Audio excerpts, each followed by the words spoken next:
Hello friends, welcome to our channel Guruji for High School. So today in this video we'll start the second part of our last video, that is the parts of speech part 2. मैंने आपको पहले वाले video में part of speech पहले भाग में part of speech बताया था। उसमें मैंने आपको कुछ 4 पॉइंट्स बताए थे। 4 पॉइंट में से आपको मैंने पहला बताया था नाउन, दूसरा प्रोनाउन, तीसरा एडजेक्टिव और चौथा वर्ब। तो अब चौथे पॉइंट के बाद हम स्टार्ट करेंगे पांचवा और छठवां, सातवां और आठवां पॉइंट। तो चलिए पढ़ते हैं कि पार्ट्स ऑफ स्पीच के इस दूसरे भाग में क्या क्या हम लोग सीखने जा रहे हैं। तो चलिए बोर्ड की तरफ। तो फ्रेंड्स, ये रहा आपके सामने basic grammar parts of speech part 2। इस वीडियो का भाग 2 है। तो उसमें मैंने जब पहले आपको बताया कि मैंने 4 चीज़ आपको पहले बता दी थी। आज पांचवा पॉइंट बता रहा हूँ, एडवर्ब। यहाँ पर आप देख सकते हैं एडवर्ब। एडवर्ब को हिंदी में कहते हैं क्रिया विश्लेषण या क्रिया विशेषण। क्रिया विशेषण। अब पहले इसको समझना बहुत जरूरी है कि क्रिया विशेषण होता क्या है या एडवर्ब होता क्या है। मैं बहुत ही सिंपल भाषा में, बहुत ही सरल तरह से आपको बताना चाहूँगा कि एडवर्ब क्या होता है। आपको बहुत लंबी चौड़ी परिभाषा याद करने की जरूरत नहीं है। सिंपल देखो, एडवर्ब जो है 2 शब्दों से मिलकर बना हुआ है। पहला शब्द है एड और दूसरा शब्द है वर्ब। तो ये पहला जो ऐड है ये एडजेक्टिव का हाफ मतलब का आधा वो है, फॉर्म है। और वर्ब तो आप समझ रहे हैं, यानी कि ये जो पूरा आपने क्रिया विशेषण जो पूरा शब्द बनाया है, ऐड वर्ब जो पूरा शब्द बनाया है, ये शब्द जो है एडजेक्टिव और वर्ब का सम्मिलित मतलब सम्मिलित स्वरूप है, सम्मिलित रूप है। तो एडजेक्टिव वर्ब, तो सिंपल भाषा में मैं ये बोलना चाहूँगा कि वर्ब यानी कि क्रिया की वह अवस्था या क्रिया की वह दशा जिसमें वो क्या क्या बताती है, उस क्रिया की विशेषता बताती है। यानी कि जो भी क्रिया, वो सब्जेक्ट या वो ऑब्जेक्ट जो भी क्रिया कर रहा है, उस क्रिया की विशेषता क्या है, वो क्या बताता है, वो कहलाता है क्रिया विशेषण। तो सिंपल लैंग्वेज में ये बोलूंगा, the quality, the virtue of a verb is called adverb. Simple, बहुत बड़ी परिभाषा में नहीं जाऊंगा इसमें। बाकी आपको अगर किताबी परिभाषा याद करनी तो आप कर सकते हैं, बट समझने के लिए मैं आपको ये बोलूंगा, द क्वालिटी और वर्च्यू, वर्च्यू मैंने गुण होता है, द क्वालिटी और virtue of the verb is called adverb. अब इसको पहचाने कैसे, अब बात आती है कि इसको हम पहचाने कैसे। तो वेरी सिंपल, मैं एग्जांपल दे रहा हूं। उसको पहचानने का तरीका क्या है, मैंने कहा ना कि ये क्वालिटी होती है उस क्रिया की, तो क्रिया विशेषण यानी कि क्रिया की विशेषता क्या है, उसको हम एडवर्ब बोलते हैं। तो यहां पर मैं एक आपको सिंपल एक एग्जाम्पल यहां पर लिख रहा हूं, तो आप थोड़ा ध्यान से देखिए। मैं लिखता हूं, आई स्पीक इंग्लिश करेक्टली। तो यहां पर आप देख रहे हैं मैंने एक सेंटेंस लिखा हुआ है, आई स्पीक इंग्लिश करेक्टली। मैं बोलता हूं इंग्लिश बिल्कुल सही तरीके से। तो इसका मीनिंग ये होता है कि जो ये करेक्टली मैंने यहां पर लिखा हुआ है, वो इस स्पीक की विशेषता है, वो इस स्पीक की विशेषता है। इससे पहले हमने एडजेक्टिव पढ़ा, तो एडजेक्टिव क्या होता है, उस नाउन की विशेषता होती है, वो जो सब्जेक्ट आपको दिया उसकी विशेषता होती है, ठीक है। लेकिन यहां पर किसकी विशेषता की हम बात कर रहे हैं, क्रिया की विशेषता की बात कर रहे हैं ना कि नाउन की। तो क्रिया की जो विशेषता होगी उसे हम एडवर्ब बोलेंगे। तो इस सेंटेंस में एडवर्ब कौन है, करेक्टली जो शब्द लिखा हुआ है, that is the adverb. In this sentence the word correctly is the adverb because it is the quality of this verb. यहाँ पर स्पीक क्या है, वर्ब एक्चुअली में, क्योंकि आदमी यानी कि जो सब्जेक्ट आई है, मैं हूं, मैं कुछ काम कर रहा हूं, और काम क्या कर रहा हूं, बोल रहा हूं। तो दैट इज, ये वर्ब हो गया मेरा, क्रिया होगी, उसकी विशेषता होगी।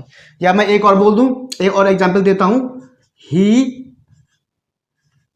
He runs fast. He runs fast, वह बहुत तेज दौड़ता है, वह बहुत तेज दौड़ता है। तो सिंपल सी बात है, वह तेज दौड़ता है, दौड़ना तो ये क्रिया हो गया आपकी, ये क्या आपका क्या हो गया, वर्ब हो गया। और ये फास्ट है, ये आपकी ये एक्चुअल में एडजेक्टिव होगी, विशेषता। लेकिन किसकी विशेषता है, ये ही की विशेषता नहीं है, ये एक्चुअल में इस क्रिया की विशेषता, तेज तेज दौड़ना, ये तेज, ये क्रिया की विशेषता, क्योंकि काम क्या और जो काम हो रहा है वो तेज हो रहा है। दैट इज, ये जो फास्ट में एडवर्ब की मैं बात कर रहा हूं, ये एक प्रकार से विशेषता है। एडजेक्टिव तो है लेकिन वर्ब का एडजेक्टिव है, ना कि ही का एडजेक्टिव, सब्जेक्ट का नहीं है। तो इसलिए यहाँ पर जो ये फास्ट वर्ड है ये आपका क्या हो जाएगा, एडवर्ब हो जाएगा, यानी कि क्रिया विशेषण हो जाएगा। तो उम्मीद करता हूँ आपको एडवर्ब समझ में आ गया हो कि एडवर्ब क्या होता है। ठीक है, अब हम आगे बढ़ते हैं प्रीपोजिशन की तरफ कि प्रीपोजिशन क्या होता है। तो फ्रेंड्स ये रहा आपका छठा पॉइंट, प्रीपोजिशन। प्रीपोजिशन जिसको हम संबंध सूचक भी कहते हैं, यानी कि इससे साफ पता चलता है कि ये एक सेंटेंस में किन्हीं दो चीज़ों के आपस में संबंध को बात करता है। तो मैं इसकी परिभाषा सिंपल से आपको हिंदी में बता रहा हूँ कि एक सेंटेंस में, ध्यान सुनिएगा, एक वाक्य में, एक सेंटेंस में एक ऐसा शब्द होता है जो किसी नाउन या प्रोनाउन का, मतलब सेंटेंस के, कि पूरा सेंटेंस होगा तो सेंटेंस को उसको आपको दो भाग अपना नजर आ जाएंगे। तो उस सेंटेंस के पहले वाले भाग में जो नाउन या प्रोनाउन होते हैं उनका संबंध जो उस सेंटेंस के दूसरे भाग के नाउन या प्रोनाउन से उसका संबंध को व्यक्त करता है। अब जरूरी नहीं हो कि नाउन भी दो ही हो, प्रोनाउन भी दो ही, कोई जरूरी नहीं है, वो जितने भी होंगे उसका संबंध बताता है। एक होगा तो एक का संबंध, दो होगा तो दो का संबंध। तो कहने का मीनिंग है कि किसी भी सेंटेंस में एक ऐसा शब्द होता है जो कि सेंटेंस के नाउन या प्रोनाउन का संबंध उसी सेंटेंस के दूसरे नाउन या प्रोनाउन से क्या करता है, व्यक्त करता है। That is called preposition.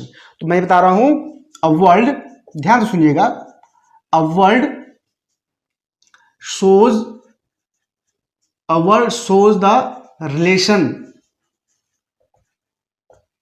a word shows the relation of a noun या pronoun जो भी है,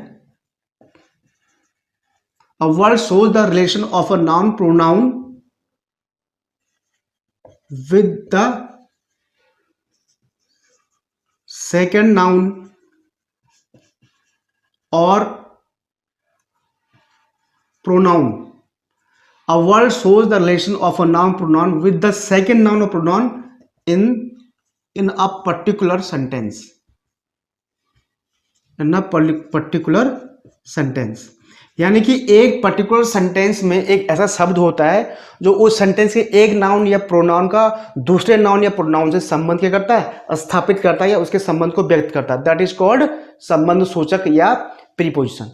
अब इसको समझेंगे कैसे, ध्यान से आप मेरे उसको समझिएगा, वो आपको दिखाई दे रहा हो। यस, तो देखिए एक यहाँ पर एग्जाम्पल मैं लिख रहा हूँ, थोड़ा समझने की कोशिश कीजिएगा। एक एग्जाम्पल में लिखा हो थोड़ा, देखिए मैंने लिखा हुआ है, सपोज लिखा मैंने, Kamal is sitting on the mat. आप देख रहे हैं, Kamal is sitting on the mat. यहां पर आप देखिए, ये एक सेंटेंस आपके पास यहां पर लिखा गया है कि कमल जो है मैट पर बैठ रहा है। आप देख रहे हैं, कमल जो है मैट पर बैठ रहा है, तो इसका मतलब कि कमल चटाई में बैठ रहा है, बैठने वाला या बैठ रहा है। तो आप देख रहे हैं यहां पर कमल इज अ नाउन और mat is also noun. Mat ना नाउन होता है, पर्सन प्लेस और थिंग, थिंग मीन चीज, वस्तु, तो मैट वस्तु है, चटाई। तो कमल जो चटाई में बैठ रहा है, तो कमल और चटाई को कौन आपको संबंध व्यक्त कर रहा है, ऑन। ये जो ऑन वर्ड मैंने यहाँ पर लिखा हुआ है, शब्द लिखा हुआ ऑन, यही ऑन क्या कर रहा है, इन दोनों के संबंध को आपस में व्यक्त कर रहा है कि कमल और मैट ऑन द मैट, यानी कि ऑन द मैट, यानी मैट के ऊपर बैठा, संबंध बना रहा है ना उसमें। तो Kamal is sitting on the mat का मीनिंग है कि कमल और मैट के बीच में कनेक्शन तभी जोड़ रहा है जब ऑन है, यानी कि उसके ऊपर जब जा रहा है। तो ये आपका बता रहा है कि आपस में संबंध है। एक दूसरा एग्जाम्पल मैं आपको बता दूं, मैंने लिखा suppose, I hit a dog, I hit a dog with a stick. देखिए मैंने कुत्ते को एक स्टिक से मार लगाई, यानी उसको मैंने उसको छड़ी से मारा। तो यहां पर सिंपल सी बात है कि I hit a dog with a stick का क्या मीनिंग है कि मैंने कुत्ते को छड़ी से मारा। लेकिन इन देखो, स्टिक भी एक नाउन है और आई भी एक नाउन है, और यहां पर देखो डॉग भी एक नाउन है। ध्यान से देखिए, आई नाउन है, डॉग नाउन है और स्टिक। तो ये विद जो एक वर्ड यहाँ पर लिखा हुआ है, विद से पहले दो नाउन है, एक आई है एक डॉग है, और वहां एक दूसरा नाउन है दैट इज स्टिक। तो ये इन दो नाउन को इस नाउन से कौन संबंध बता रहा है, ये विद बता रहा है। तो विद यहाँ पर अपना क्या हो जाएगा, प्रीपोजिशन हो जाएगा। यहाँ पर क्या हो जाएगा, प्रीपोजिशन हो जाएगा। यहाँ पर ये प्रीपोजिशन हो जाएगा और यहाँ पर ये ऑन आपका क्या हो जाएगा, प्रीपोजिशन हो जाएगा। तो सिंपल सी बात है, विद आपका यहाँ पर बता रहा है इन दो नाउन का, आई का और डॉग का, स्टिक से संबंध बता रहा है कि स्टिक मेरे पास है, मेरे हाथ में है, और लग किस पे रही है, कुत्ते पे लग रही है। तो ये विद आपका उससे संबंध बता रहा है कि ये इस प्रकार से आई, कुत्ते का और स्टिक का आपस में क्या संबंध है। तो ये आपका जब प्रीपोजिशन संबंध सूचक आपके समझ में आ जाना चाहिए मेरे हिसाब से। अभी कोई अगर दिक्कत हो तो आप मुझसे पूछ सकते हैं कमेंट बॉक्स में। अब नेक्स्ट चलते हैं हम लोग कंजंक्शन पे, कि कंजंक्शन क्या होता है। इसको समझने की इसकी परिभाषा भी आपको पहले समझनी पड़ेगी, उसके बाद हम इस पर एग्जाम्पल के तौर पर आपको समझाएंगे। तो चलिए सीखते हैं इसको। तो फ्रेंड्स मैं बात कर रहा था कंजंक्शन की। आप देखिए कंजंक्शन मैंने लिखा हुआ है संयोजक, संयोजक बने तो जोड़ता है आपस, तो पता होगा आपको। तो कंजंक्शन वेरी सिंपल, पहले परिभाषा समझ लीजिए। कंजंक्शन किसी भी वाक्य में या किन्हीं भी वाक्य में एक ऐसा शब्द होता है जो किन्हीं भी दो शब्दों को, दो उपवाक्यों को या दो वाक्यों को आपस में जोड़कर रखता है, यानी कनेक्ट करता है। ध्यान से सुनिए, कंजंक्शन एक ऐसा वर्ड होता है, एक ऐसा शब्द होता है जो किन्हीं दो शब्दों को, ध्यान, दो शब्दों को, दो उपवाक्यों को और दो वाक्यों को, शब्द समझ रहे हैं, उपवाक्य जो छोटा वाक्य हो और वाक्य जो बड़ा वाक्य हो, ठीक है, इनको जोड़ने की क्षमता रखता है, यानी कि जो इनको आपस में कनेक्ट करता है, जोड़ देता है। इसको एक्चुअली कनेक्ट लिंकर भी कहते हैं, कनेक्टर भी कहते हैं। तो इस तरह के जो शब्द होते हैं उन्हें बोलते हैं हम कंजंक्शन। तो ध्यान सुनिएगा कि कंजंक्शन क्या होता है, एक ऐसा शब्द होता है जो दो, मैं सिंपल भाषा बोलूं, जो दो वाक्यों को आपस में कहता है, जोड़ देता है। बस इतना लंबा जाने की जरूरत नहीं है, सिर्फ जो दो वाक्यों को जोड़ देता है उसे हम क्या बोलते हैं, कंजंक्शन बोलते हैं। तो यहां पर लिख देंगे a word which connects to और मोर, मतलब कम से कम तो दो होने चाहिए ना, टू और मोर सेंटेंसेस, यानी कि एक ऐसा शब्द जो दो या दो से अधिक शब्दों को क्या करता है, जोड़ देता है, उसे हम क्या बोलते हैं, कंजंक्शन बोलते हैं। एग्जाम्पल के तौर पर देखिए, एग्जाम्पल क्या होगा इसका, ध्यान से देखिए।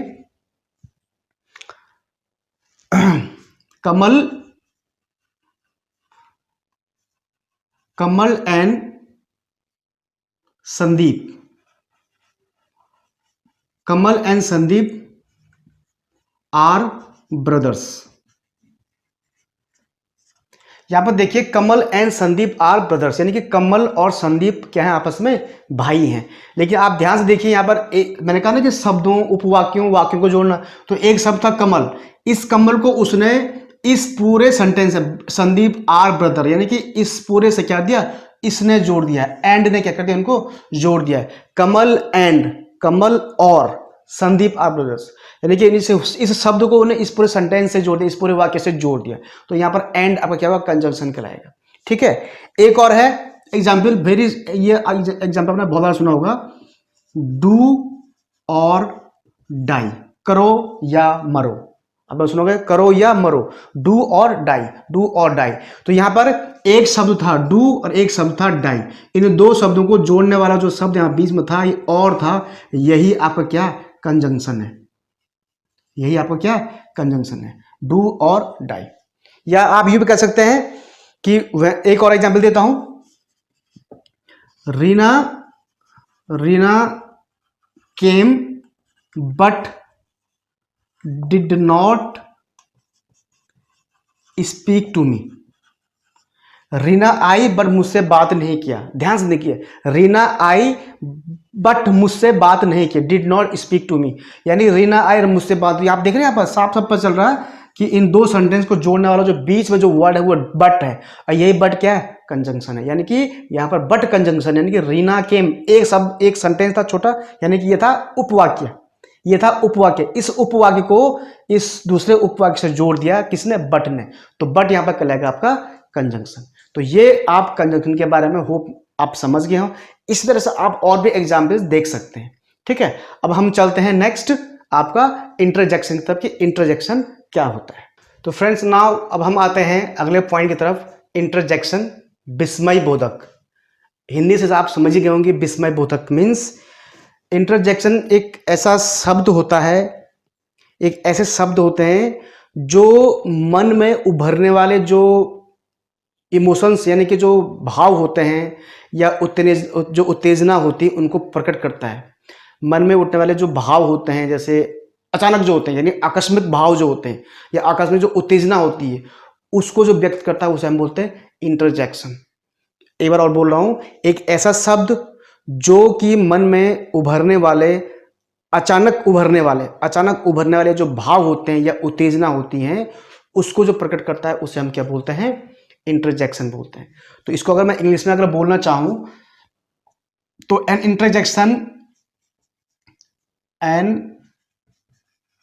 Interjection is a word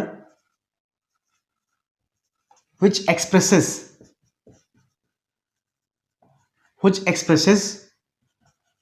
the sudden emotions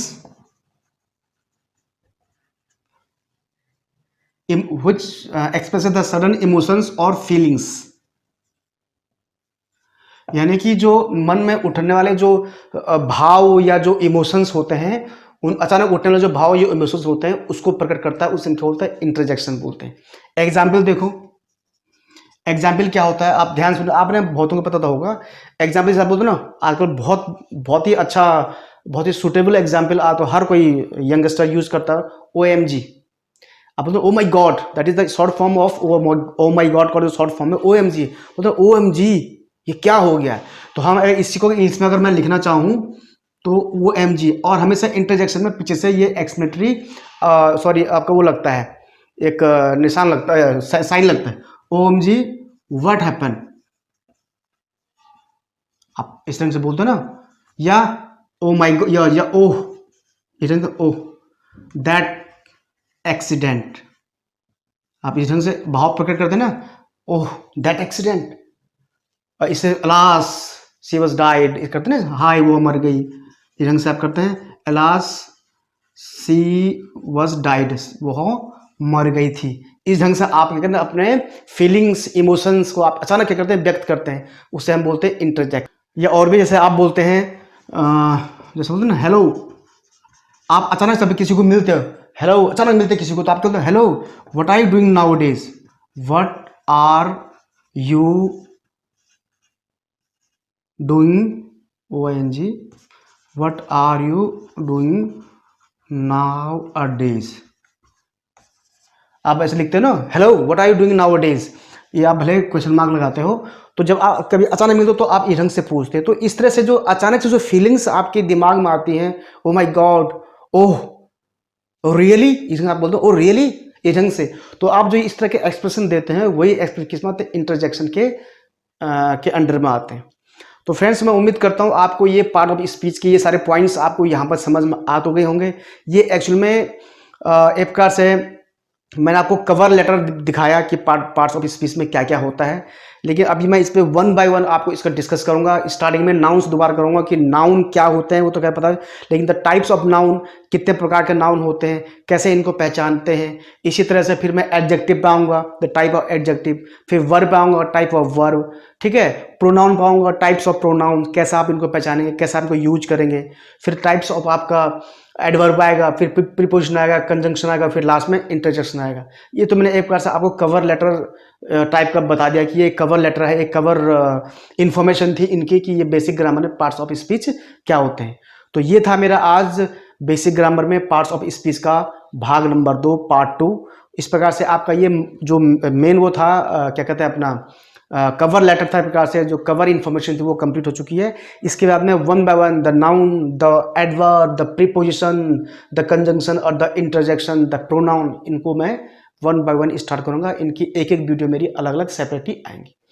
तो दोस्तों, मैं उम्मीद करता हूं कि आज का ये वीडियो और ये कॉन्सेप्ट सारा आपके समझ में आ गया होगा। कोई भी प्रॉब्लम नहीं थी आपको तो आप मुझसे पूछ सकते हैं, कोई दिक्कत नहीं है। So this is all about the points of parts of speech, or hope you got it very well. If you have any questions, or if you want to ask me to anything in anything related to these topics, you can just ask me on the comment box. So this is for the today. Very soon I will just come with another video on next topic, that is the noun. So आज के लिए इतना ही, मुझे अनुमति दीजिए, जल्दी आऊँगा आपके सामने एक नए टॉपिक में। तब तक के लिए धन्यवाद।